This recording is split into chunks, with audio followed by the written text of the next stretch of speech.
Ən çox sual verilən bir mövzu bundan ibarətdir ki, sonuncu əmək haqqının məziyyət haqqı ilə müqayisəsi praktikada necə tənzimlənir?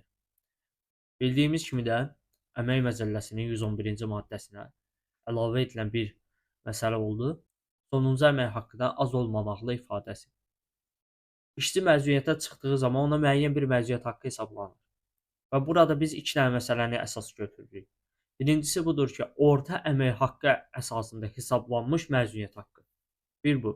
İkincisi budur ki, işçi məzuniyyətə çıxmasaydı, faktiki işlədiyi təqdirdə məzuniyyət dövrünə düşən və yaxud da təsadüf edən alacağı əmək haqqı.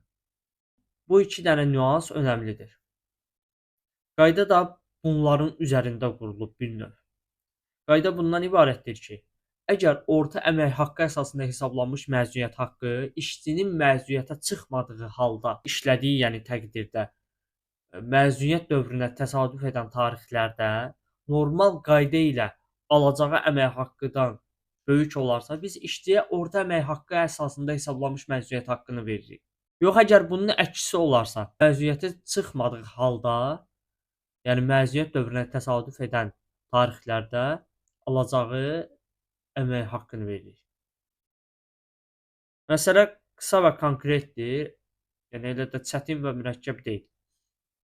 Əgər biz orta əmək haqqı əsasında hesablanmış məzuniyyət haqqını 1 deyə işarə eləsək, gəlin buradan da elə işarə edək.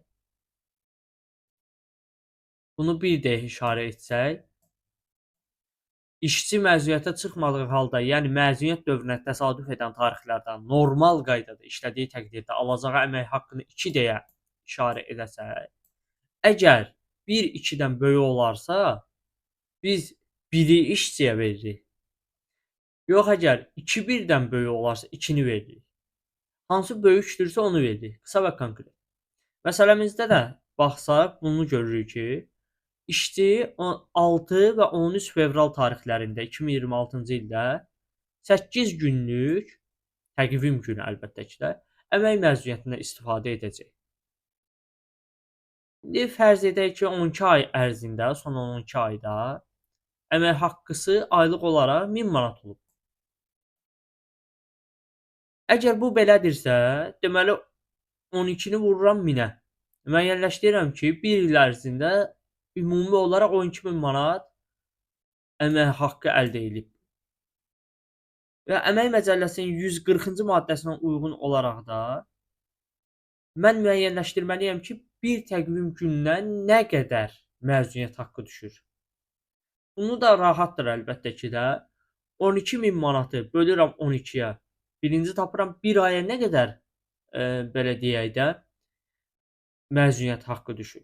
Bəziləri sual verə bilər ki, avtomatik elə bilirəm də 1000 manatdır. Mən bunu 30,4-ə bölə bilərəm axı. İndi biz burada şərti olaraq qeyd eləmişik.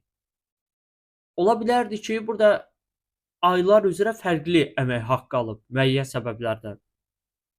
Ya vəzifə maaşı dəyişib və yaxud da başqa səbəblər. Ola bilər, bəli, ola bilər. Ona görə biz 12 ay ərzində olan əmək haqqlarını toplamalıyıq. Birinci işimiz budur. İkinci işimiz isə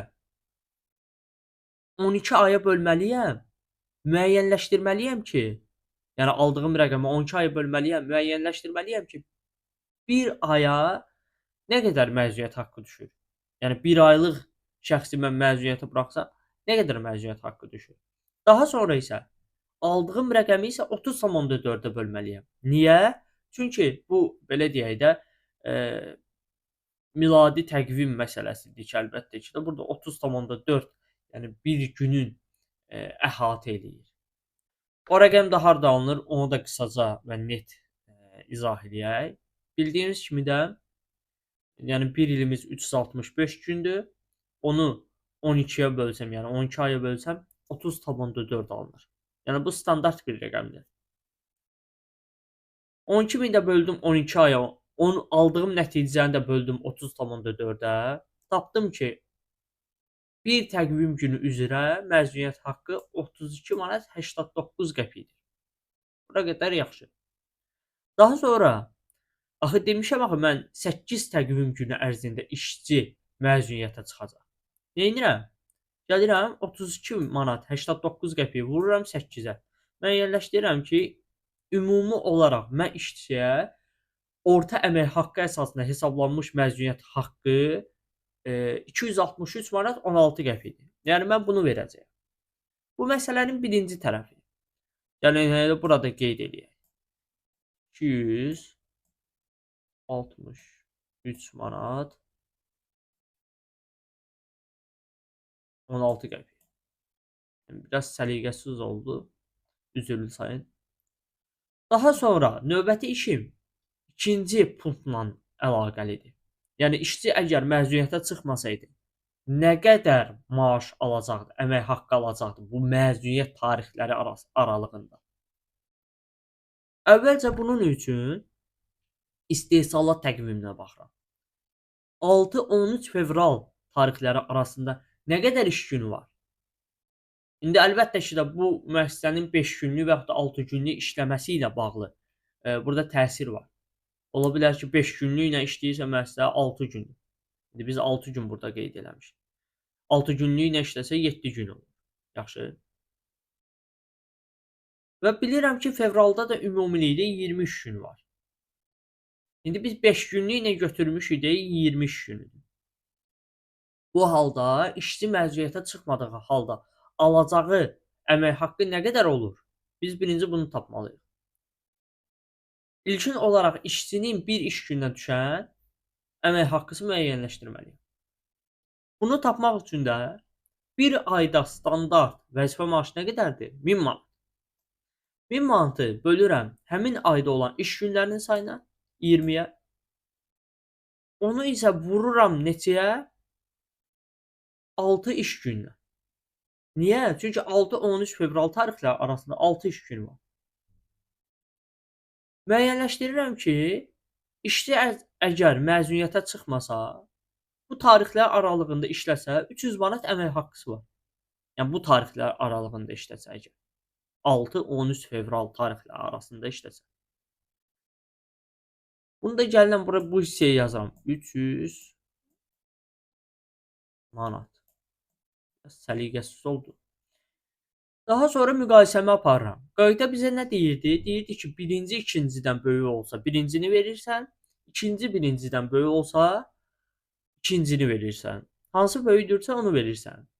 Baxıram ki, işçinin, yəni belə deyək də, orta əmək haqqı əsasında hesablanmış məzuniyyət haqqısı 263 manat 16 qəpikdir. Amma işçi əgər məzuniyyətə çıxmasaydı, alacağı əmək haqqı nə qədər olacaqdı? O günlər aralığında 300 manat.